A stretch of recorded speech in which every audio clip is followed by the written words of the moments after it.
Assalamualaikum warahmatullahi wabarakatuh. Selamat datang di Metal TV. Perkenalkan, nama saya Indah Parsianti, mahasiswi dari Universitas Muhammadiyah Jakarta.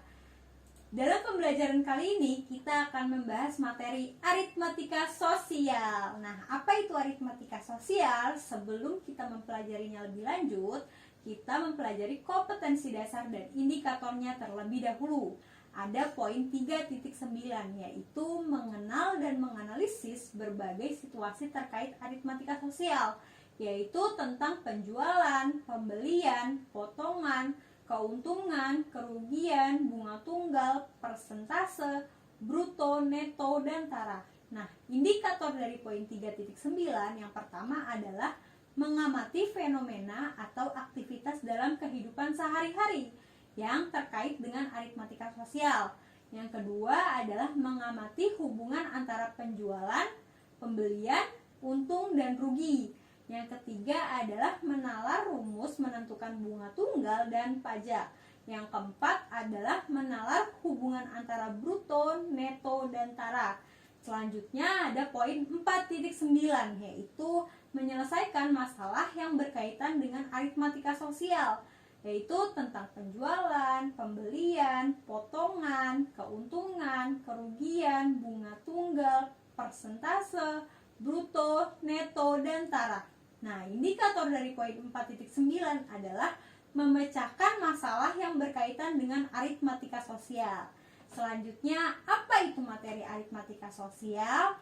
Nah, aritmatika sosial adalah materi yang membahas mengenai perekonomian dalam kehidupan sehari-hari, yang memuat tentang keuntungan, kerugian, potongan harga, bunga tunggal, pajak, bruto, neto, dan taraf. Nah, dalam aritmatika sosial tentunya ada perdagangan. Perdagangan itu pastinya ada penjual dan pembeli. Untuk dapat menjual suatu barang, penjual harus membeli barang dengan harga yang lebih rendah agar dapat dijual kembali. Nah, dalam penjualan tentunya harus ada modal. Modal adalah harga yang diberikan toko atau grosir saat membeli barang. Nah, selanjutnya harus ada harga penjualan. Harga penjualan adalah uang yang diterima dari hasil penjualan barang. Nah, selanjutnya kita membahas tentang untung. Nah, untung adalah seorang penjual yang mendapatkan uang hasil penjualannya lebih besar dibandingkan dengan uang yang dikeluarkannya untuk modal usahanya.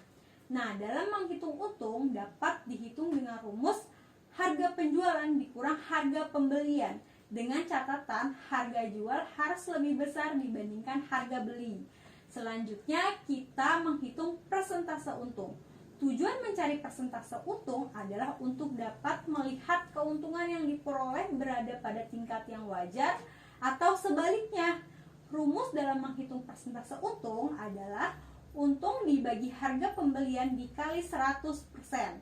Nah, selanjutnya adalah rugi. Rugi yaitu seorang penjual yang dapat uang hasil penjualannya lebih kecil dibandingkan dengan uang yang dikeluarkannya untuk modal usahanya. Nah, rumus dalam menghitung rugi adalah harga pembelian dikurang harga penjualan, dengan catatan harga beli lebih besar dibandingkan dengan harga jual. Nah, selanjutnya persentase rugi. Pada perdagangan seringkali rugi ditampilkan dalam bentuk persen. Nah, tujuannya adalah agar dapat terlihat apakah kerugian yang diperoleh berada pada tingkat yang wajar atau sebaliknya. Nah, rumus dalam menghitung persentase rugi adalah rugi dibagi harga pembelian dikali 100%. Nah, kalian dapat menonton contoh soal berikut ini.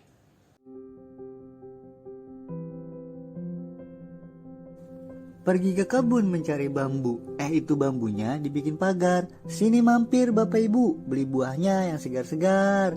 Bu, sini Bu, mampir Bu. Wah, buahnya terlihat segar sekali, Pak. Iya Bu, baru saja diambil dari kebun. Silakan dipilih Bu buahnya. Saya mau beli semangka dan apelnya, Pak. Berapa harga per kilogramnya, Pak?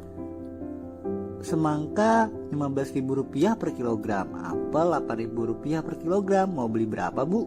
Saya beli 40 kg semangka dan 52 kg apel, Pak. Dikasih diskon ya, Pak? Kan saya sudah beli banyak. Boleh deh Bu. Buat Ibu saya kasih harga Rp800.000 deh. Ini Pak uangnya, nanti dikirim ke rumah ya, Pak. Alamatnya di Jalan Mawar nomor 41. Terima kasih, Pak.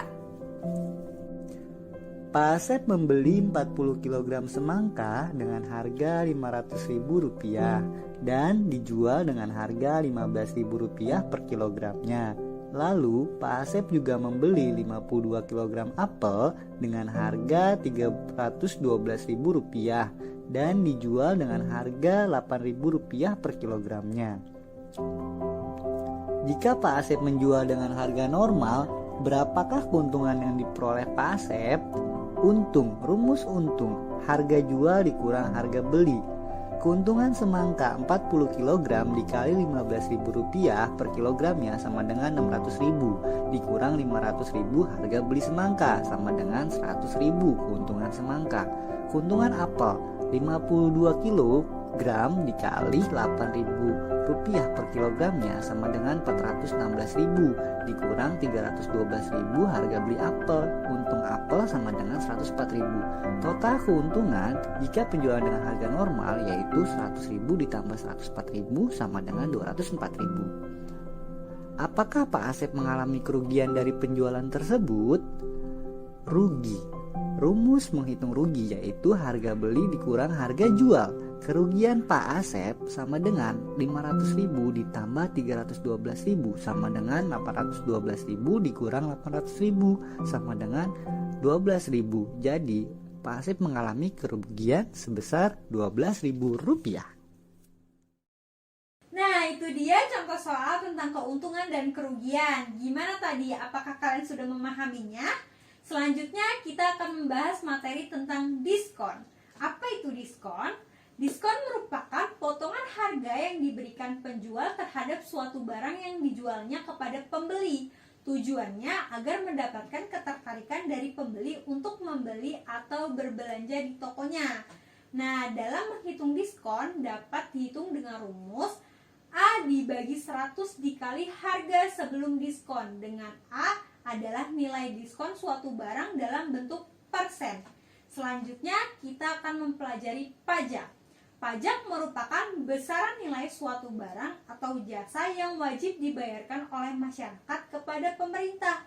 Besarnya pajak diatur oleh peraturan perundang-undangan yang sesuai dengan jenis pajak. Nah, dalam pajak tentunya ada pajak pertambahan nilai atau PPN. PPN adalah pajak yang harus dibayarkan oleh pembeli kepada penjual atas konsumsi atau pembelian barang atau jasa. Nah, rumus dalam PPN yaitu persentase PPN dikali harga barang.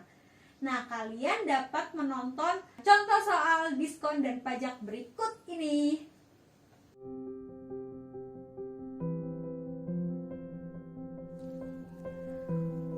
Doni, Hai Vira, mau kemana Vir? mau beli baju nih, Don. Wah kebetulan di toko baju itu lagi ada diskon Vir. Beneran, Don. Aku kesana dulu deh, takut kehabisan. Oke deh Vir, semangat belanjanya ya. Oke, Don.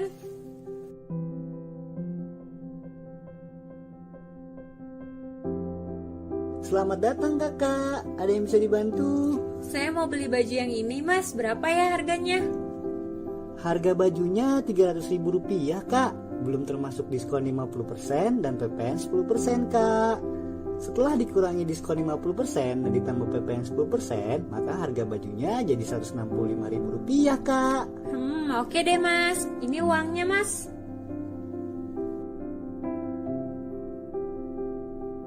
Cara menghitung diskon dan PPN. Vira membeli baju dengan harga Rp300.000 dan ia mendapatkan diskon 50%. Namun harga tersebut belum termasuk PPN 10%. Nah, sekarang kita menghitung diskon dengan rumus diskon yaitu persen diskon dikali harga pokok barang. Nah, yang pertama kita menghitung besar diskon terlebih dahulu, yaitu 50% dikali harga pokok barang. Dengan harga pokok barangnya yaitu Rp300.000, maka 50% dikali Rp300.000 hasilnya adalah Rp150.000. Selanjutnya kita menghitung harga pokok barang setelah diskon.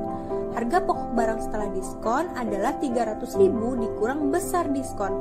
Dengan besar diskonnya yaitu Rp150.000, maka hasil dari Rp300.000 dikurang Rp150.000 adalah Rp150.000. Selanjutnya adalah pajak pertambahan nilai atau PPN. PPN dapat kita hitung dengan rumus persen pajak dikali harga pokok barang. Nah, yang pertama kita menghitung besar PPN, yaitu 10% dikali harga pokok barang. Dengan harga pokok barangnya adalah Rp150.000, maka 10% dikali Rp150.000 hasilnya adalah Rp15.000. Selanjutnya kita menghitung uang yang harus Vira bayarkan, yaitu harga pokok barang ditambah PPN. Harga pokok barangnya adalah Rp150.000 ditambah dengan PPN-nya Rp15.000, maka hasil dari uang yang harus Vira bayarkan adalah Rp165.000. Nah, itu tadi contoh soal dari diskon dan pajak pertambahan nilai. Gimana? Apakah kalian sudah memahaminya? Di dalam pajak tentunya juga ada pajak penghasilan atau PPH. PPH adalah pajak yang dibayarkan oleh pegawai negeri ataupun swasta kepada pemerintah atas gaji yang diberikan oleh perusahaan. Nah, PPH dapat dihitung dengan rumus persentase PPH dikali penghasilan selama 1 tahun. Selanjutnya kita dapat mempelajari bunga tunggal. Bunga dapat diartikan sebagai jasa berupa uang yang diberikan oleh pihak peminjam kepada pihak yang meminjamkan modal atas persetujuan bersama. Bunga juga dapat diartikan sebagai jasa berupa uang yang diberikan oleh pihak bank kepada pihak yang menabung atas persetujuan bersama. Besarnya bunga biasanya berbeda untuk setiap bank, sesuai dengan kebermanfaatan uang dan kesepakatan kedua pihak. Dalam menghitung bunga tunggal dapat kita ketahui dengan 3 cara. Tentunya yang pertama adalah besar bunga dalam waktu tahun, yang kedua adalah besar bunga dalam waktu bulan, yang ketiga adalah besar bunga dalam waktu hari. Besar bunga dalam waktu tahun dapat kita hitung dengan cara modal atau uang awal dikali persentase bunga dibagi 100 dan dikali waktu atau lamanya menabung. Nah, besar bunga dalam waktu bulan yaitu modal atau uang awal dikali persentase bunga dibagi 100 dikali waktu lamanya menabung dibagi 12. Sedangkan untuk besar bunga dalam waktu hari yaitu modal atau uang awal dikali persentase bunga dibagi 100 dikali waktu atau lamanya menabung dibagi 365. Nah, kita dapat mempelajari itu dengan contoh soal berikut ini.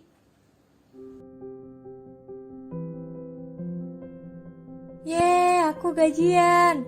Gaji aku 2.400.000, tapi aku belum bayar pajak penghasilan 10%.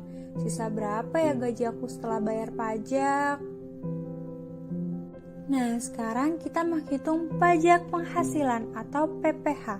PPH dapat kita hitung dengan rumus persen PPH dikali penghasilan atau gaji. Besar PPH adalah 10% dikali penghasilan.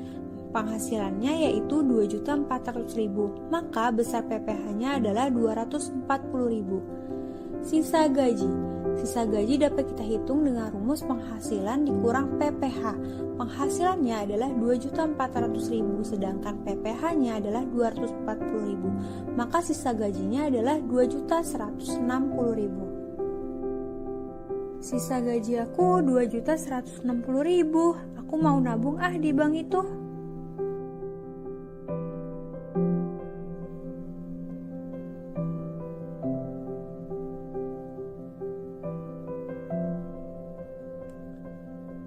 Selamat siang Ibu, ada yang bisa dibantu? Saya mau menabung Pak, berapa ya suku bunga per tahunnya? Suku bunga tunggal di bank ini 9% per tahun Bu. Memang berapa jumlah uang yang mau Ibu tabung? Nih Pak uangnya, saya mau menabung 1.500.000 Pak. Suku bunga Bang. Bunga selama 1 tahun dapat kita hitung dengan rumus N/12 dikali bunga 1 tahun, dengan N-nya adalah lamanya kita menabung. Nah, di sini kita dapat menghitung besar bunga banknya terlebih dahulu. Besar bunga bank adalah 12/12. Dengan 12/12 adalah lamanya kita menabung. Karena lamanya menabung adalah 1 tahun dan 1 tahun adalah 12 bulan, maka dapat kita tulisnya adalah 12/12 dikali 9/100. Karena 9/100 adalah dari suku bunganya 9%. Dikali awal kita menabung adalah 1.500.000, maka hasil dari bunga bank adalah 135.000. Nah, selanjutnya kita menghitung besar tabungan selama 1 tahun. Besar tabungan selama 1 tahun dapat kita hitung dengan tabungan awal ditambah bunga per tahun.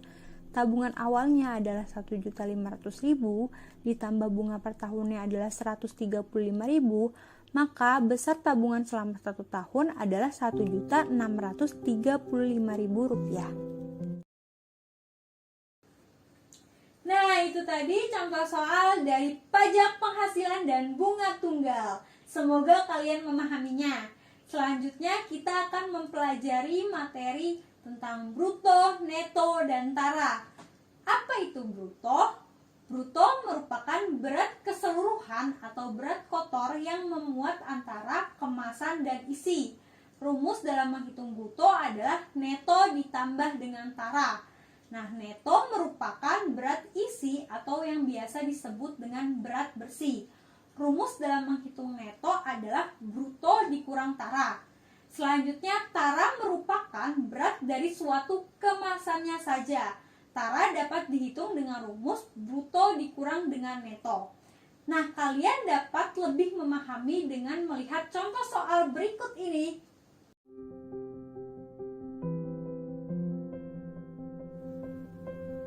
Pak Asep jual parcel juga ya Pak?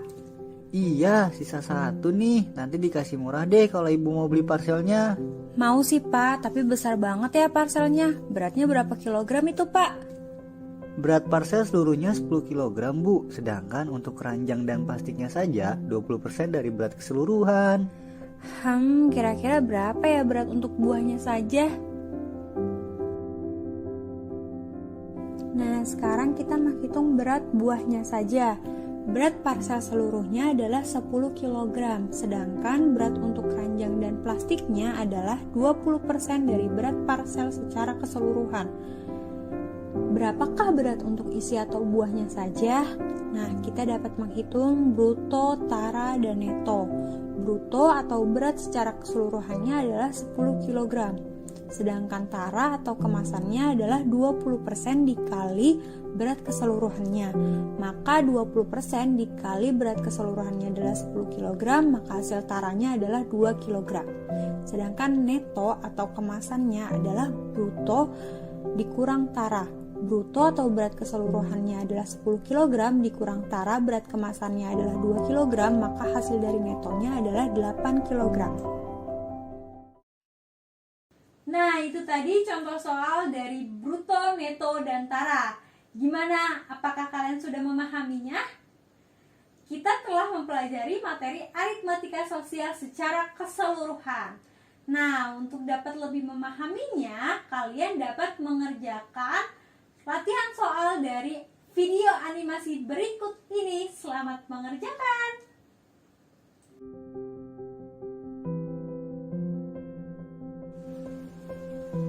Permisi Pak, harga berasnya berapa ya? Iya Mas, harga beras sekarungnya Rp426.250. Jika membeli 2 karung akan mendapatkan diskon 12% Mas. Saya beli 1 karung beras saja Pak. Harganya sudah termasuk PPN Pak.